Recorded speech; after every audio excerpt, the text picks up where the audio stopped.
Hi hello friends, ಇವತ್ತಿನ ಈ ವಿಡಿಯೋದಲ್ಲಿ ಸ್ಯಾರಿ ಪ್ರೀ ಪ್ಲೀಟಿಂಗ್ ಮತ್ತು ಬಾಕ್ಸ್ ಫೋಲ್ಡಿಂಗ್ ಹೇಗೆ ಮಾಡೋದು ಅನ್ನೋದನ್ನು ತೋರಿಸ್ಕೊಡ್ತಾ ಇದ್ದೀನಿ. ಮುಂಚೆ ನೀವೇನು ನಮ್ಮ ಚಾನಲನ್ನು ಸಬ್ಸ್ಕ್ರೈಬ್ ಮಾಡಿಲ್ಲ ಅಂದರೆ ಕೂಡಲೇ ಸಬ್ಸ್ಕ್ರೈಬ್ ಮಾಡಿ, ಹಾಗೆ ವಿಡಿಯೋಗೆ ಲೈಕ್ ಮಾಡಿ, ಶೇರ್ ಮಾಡಿ. ಮೊದಲಿಗೆ ನಾನಿಲ್ಲಿ ಸ್ಯಾರಿ ಪಲ್ಲು ಪ್ಲೀಟ್ಸ್ ಮಾಡ್ತಿದ್ದೀನಿ. ಸೊ ಸ್ಯಾರಿ ಬಾರ್ಡರ್ನ ಫೋಲ್ಡ್ ಮಾಡ್ಕೊಳ್ತಾ ಇದ್ದೀನಿ. ಆನಂತರ ಇನ್ನು ಉಳಿದ ಪ್ಲೀಟ್ಸ್ ಎಲ್ಲ ಅದರ ಅಳತೆ ಅಷ್ಟೇ ಪ್ಲೀಟ್ಸ್ ಮಾಡ್ಕೊಳ್ತಿದ್ದೀನಿ.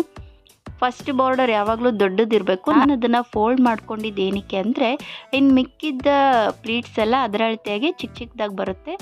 ಆನಂತರ ಎಲ್ಲ ಅರೇಂಜ್ ಮಾಡಿಕೊಂಡು ನಂತರ ಫಸ್ಟ್ ಬಾರ್ಡರ್ನ ಪ್ಲೀಟ್ಸ್ನ ಓಪನ್ ಮಾಡಿ ಈ ಥರ ಕ್ಲಿಪ್ ಹಾಕ್ಕೊಂಡು ಸ್ಪ್ರೆಡ್ ಮಾಡಿಕೊಂಡು ನೀಟಾಗಿ ಅರೇಂಜ್ ಮಾಡ್ಕೋಬೇಕು. ಚಿಕ್ಕ ಚಿಕ್ಕದಾಗಿ ಮಾಡಿರ್ತೀವಲ್ಲ, ಸೊ ಪ್ಲೀಟ್ಸ್ನೆಲ್ಲ ನೀಟಾಗಿ ಅರೇಂಜ್ ಮಾಡಿಕೊಂಡು ಸೊ ಸೇಫ್ಟಿ ಪಿನ್ ತೊಗೊಂಡು ಪಿನ್ ಮಾಡಬೇಕು. ಸೊ ನೀವು ನೋಡ್ತಾ ಇರ್ಬೋದು, ಫಸ್ಟ್ ಬಾರ್ಡರ್ ಬಿಟ್ಟು ಇನ್ನು ಉಳಿದೆಲ್ಲ ಪ್ಲೀಟ್ಸ್ ಕೂಡ ಎಷ್ಟು ಚಿಕ್ಕ ಚಿಕ್ಕದಾಗಿ ಪರ್ಫೆಕ್ಟಾಗಿ ಬಂದಿದೆ ಅಂತ. ಸೊ ಈ ಥರ ಮಾಡಿಕೊಂಡ್ರೆ ತುಂಬ ಈಸಿಯಾಗಿ ಪಲ್ಲು ಪ್ಲೀಟ್ಸ್ನ ಮಾಡ್ಬೋದು. ಎಷ್ಟು ಪರ್ಫೆಕ್ಟಾಗಿ ಎಷ್ಟು ಚೆನ್ನಾಗಿ ಕಾಣಿಸ್ತಿದೆ. ಆ್ಯಂಡ್ ಇನ್ನು ಸ್ಯಾರಿ ಲೆಂತ್, ನಮಗೆ ಪಲ್ಲು ಲೆಂತ್ ನೋಡಿಕೊಂಡು ಸೊ ಅದರ ಅಳತೆ ಅಷ್ಟೇ ನಾವು ಸ್ಯಾರಿ ಪಲ್ಲು ಪ್ಲೀಟ್ಸ್ನ ನೀಟಾಗಿ ಅರೇಂಜ್ ಮಾಡಿಕೊಂಡು ಪಿನ್ ಮಾಡ್ಕೊಳ್ಬೇಕು. ಸ್ಯಾರಿ ತುಂಬ ಸಾಫ್ಟ್ ಆಗಿರೋದ್ರಿಂದ ಸೊ ಪ್ಲೀಟ್ಸ್ ಕೂಡ ಪರ್ಫೆಕ್ಟಾಗಿ ಕೂರ್ತಿದೆ. ಆ್ಯಂಡ್ ಇಲ್ಲಿ ಸೊ ಪಲ್ಲು ಲೆಂತ್ ಪ್ಲೀಟ್ಸ್ ಮಾಡಿದ್ದೀವಲ್ಲ, ಅದನ್ನು ನಾನು ಅರೇಂಜ್ ಮಾಡ್ತಾಯಿಲ್ಲ, ಯಾಕಂದರೆ ಅದು ನೀಟಾಗಿ ಪರ್ಫೆಕ್ಟಾಗಿ ಪಿನ್ ಮಾಡ್ಕೊಂಡಿರೋದ್ರಿಂದ. ಆ್ಯಂಡ್ ಇಲ್ಲಿ ಚೆಸ್ಟ್ ಪ್ಲೀಟ್ಸ್ ಮಾತ್ರ ನಾನು ಅರೇಂಜ್ ಮಾಡಿಕೊಂಡು ಲೈಟ್ ಪ್ರೆಸ್ಸಲ್ಲಿ ಐರನ್ ಮಾಡ್ತಾಯಿದ್ದೀನಿ. ಈ ಥರ ಎಲ್ಲ ನೀಟಾಗಿ ಅರೇಂಜ್ ಮಾಡಿಕೊಂಡು ಚೆಸ್ಟ್ ಪ್ಲೀಟ್ನ ಐರನ್ ಮಾಡಿದ್ರೆ ತುಂಬ ಪರ್ಫೆಕ್ಟಾಗಿ ಆ್ಯಂಡ್ ಬ್ಯೂಟಿಫುಲ್ಲಾಗಿ ಕಾಣಿಸುತ್ತೆ.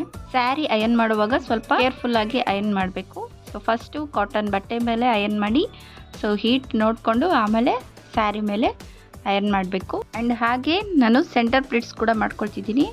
ಸಾರಿ, ಈ ವಿಡಿಯೋದಲ್ಲಿ ಸೆಂಟರ್ ಪ್ಲೀಟ್ಸ್ ಸ್ವಲ್ಪ ಔಟ್ ಆಫ್ ಫೋಕಸ್ ಆಗಿದೆ, ಸೊ ಹಾಗಾಗಿ ಸಾರಿ. ಆ್ಯಂಡ್ ನೀಟಾಗಿ ಪ್ಲೀಟ್ಸ್ ಮಾಡಿಕೊಂಡು ಚಿಕ್ಕ ಚಿಕ್ಕದಾಗಿ ಪ್ಲೀಟ್ಸ್ ಮಾಡ್ಕೊಂಡಿದ್ದೀನಿ. ಸೊ ಸೆಂಟರ್ ಪ್ಲೀಟ್ಸ್ ಮಾಡಿಕೊಂಡು ಹೀಗೆ 1 by 1 ಜಸ್ಟ್ ಒಂದು ಅರ್ಧ ಇಂಚು ಗ್ಯಾಪ್ ಕೊಟ್ಟು ಒಂದೊಂದೇ ಪ್ಲೀಟ್ಸ್ನ ಅರೇಂಜ್ ಮಾಡಿಕೊಂಡು ಪಿನ್ ಮಾಡ್ಕೋಬೇಕಂದ್ರೆ ಸ್ಯಾರಿ ಬಾಕ್ಸ್ ಫೋಲ್ಡಿಂಗ್ ಮಾಡ್ತಿರೋದ್ರಿಂದ ಸೊ ಸ್ಯಾರಿ ಲೆಂತ್ ನಾವು ಪ್ಲೀಟ್ಸ್ ಮಾಡಿರೋ ಅಷ್ಟು ಲೆಂತ್ ಸೆಂಟರ್ ಪ್ಲೀಟ್ಸ್ಗೆ ಸೊ ಪಿನ್ ಮಾಡಬೇಕಾಗತ್ತೆ. ಸೊ ಹಾಗಾಗಿ ನೀಟಾಗಿ ಅರೇಂಜ್ ಮಾಡಿಕೊಂಡು ಸೊ ಪಿನ್ ಮಾಡ್ಕೊಳ್ತಿದ್ದೀನಿ. ವೇರ್ ಮಾಡುವಾಗ ಪಿನ್ಸ್ ಎಲ್ಲ ರಿಮೂವ್ ಮಾಡಿಬಿಟ್ಟು ಎಲ್ಲೆಲ್ಲಿ ರಿಮೂವ್ ಮಾಡಬೇಕು ಪಿನ್ಸು ಸೊ ಅಲ್ಲಲ್ಲಿ ಮಾತ್ರ ಪಿನ್ಸ್ನ ರಿಮೂವ್ ಮಾಡಿಬಿಟ್ಟು ಸ್ಯಾರಿ ವೇರ್ ಮಾಡಬೇಕು. ಸೆಂಟರ್ ಪ್ಲೀಟ್ಸ್ನ ಇಲ್ಲಿ ನಾನು ಅಯನ್ ಮಾಡ್ತಿಲ್ಲ, ಯಾಕಂದರೆ ಪ್ಲೀಟ್ಸ್ಗೆ ಸಿಂಪಲ್ಲಾಗಿ ಜಸ್ಟ್ ಪಿನ್ ಮಾಡ್ತಿದ್ದೀನಿ.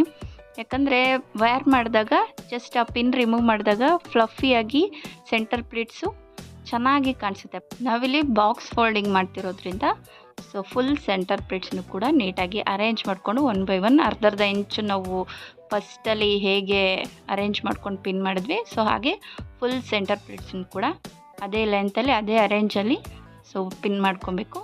ಆ್ಯಂಡ್ ಈಗ ಸೊ 3 ಕಡೆ pin ಹಾಕಿದ್ದಾಯಿತು centre ಪ್ಲೀಟ್ಸ್ಗೆ.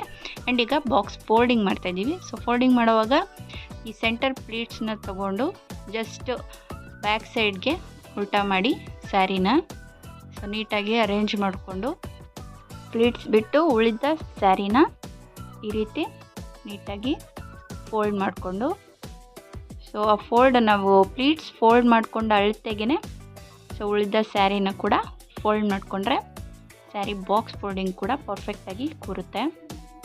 And pallu side ಕೂಡ ಇರುವಂತಹ ಸ್ಯಾರಿನ ಅದ್ರ ಮೇಲೇ ಫೋಲ್ಡ್ ಮಾಡ್ಕೊಳ್ತಾ ಬರಬೇಕು.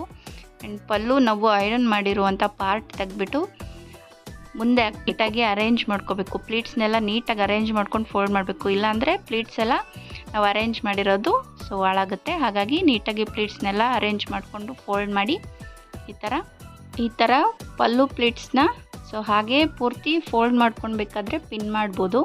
ಇಲ್ಲಾಂದರೆ ಜಸ್ಟ್ ಆ ಥರ ಪಲ್ಲುನ ತೊಗೊಂಡು ಫೋಲ್ಡ್ ಮಾಡಿ ಸ್ಯಾರಿ ಒಳಗಡೆ ಕೂಡ ಅದನ್ನು ಹಾಕ್ಬಿಟ್ಟು ನೀಟಾಗಿ ಅರೇಂಜ್ ಮಾಡಿ ಕೊಡ್ಬೋದು. ಸೊ ಈಗ sari pre pleating and box folding ready. Thank you.